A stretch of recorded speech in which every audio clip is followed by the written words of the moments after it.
So what I built here is the lifeboat hangers. They'll go in a hole in the boat like that and then hang out. See that? That'll be the lifeboat hangers. There's going to be 40 of them. Just want to show you how I did it. I took a white clothes hanger because they're a bit thinner, and I just cut to the length.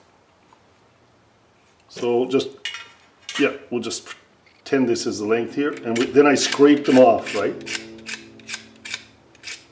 Or you can scrape them off first. And then just using a plier I cut to the lengths to one length, a whole pile of them like this, snap, snap. And then I bent them all the same, nearly the same. Now I'm trying to get them exactly the same. So as you can see, that one's not exactly the same. So I'm going to make all 40 of them just exactly the same. So when you look down the boat, they all line up, and then they got to have the same length. This one's a little longer, and so I just give it a snip. Then I look at the other end. That needs a snip. There we go. That's another one done. I got another 39 to do, or 38. So I spent last night testing new ideas. This is the little loop around, and then this for the lifeboats. Now there's 9 lifeboats on each side, so that's 18 stances I have to bend and solder. So basically I cut them first out of the clothes hanger pieces, right? You know, it's a thinner clothesline hanger, see? And actually cutting them is quite easy because they snap quite easy with pliers, as you can see. So I've snapped them off, and now what I have to do is take the white off, because when I'm painting later on, the white will be a problem. Just like that. So I've just got a few more to do, and I'll show you the next step. Now, I got the washing machine going here. Now they must be bent. So trying to get the same pattern for all of them. I put them side by side. And then put the pliers in to the end of the first one. And try to match this. Hang on. It's not as easy as it looks.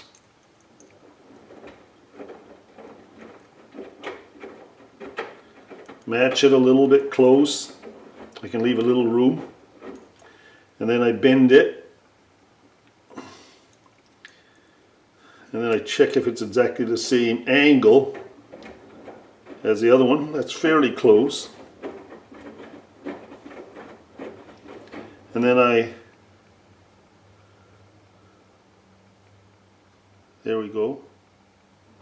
Now I cut off this back stem.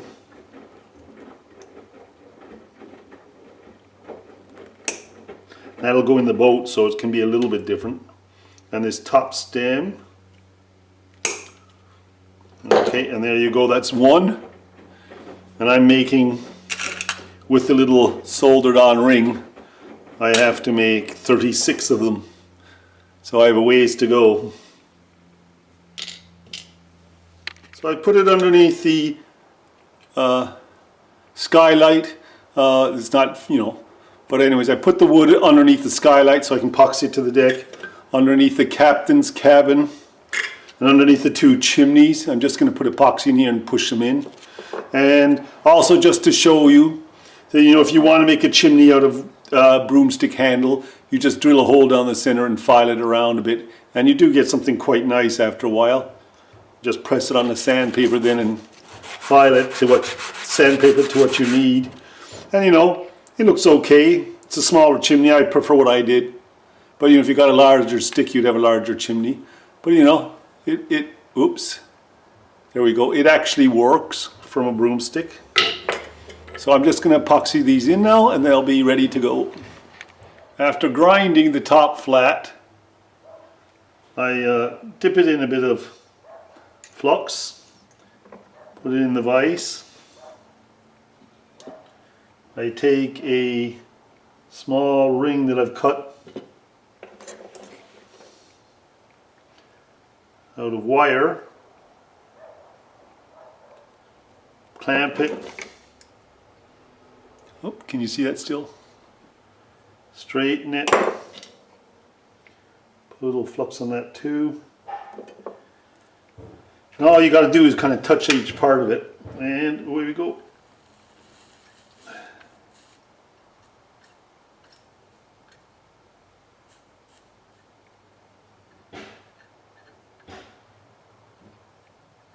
There we go.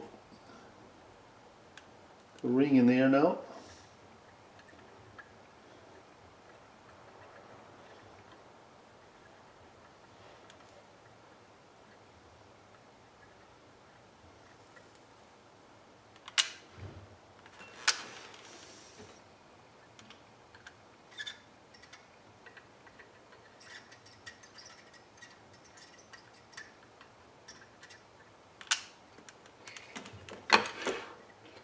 Unclamp it, and there we go, we got another little hook done.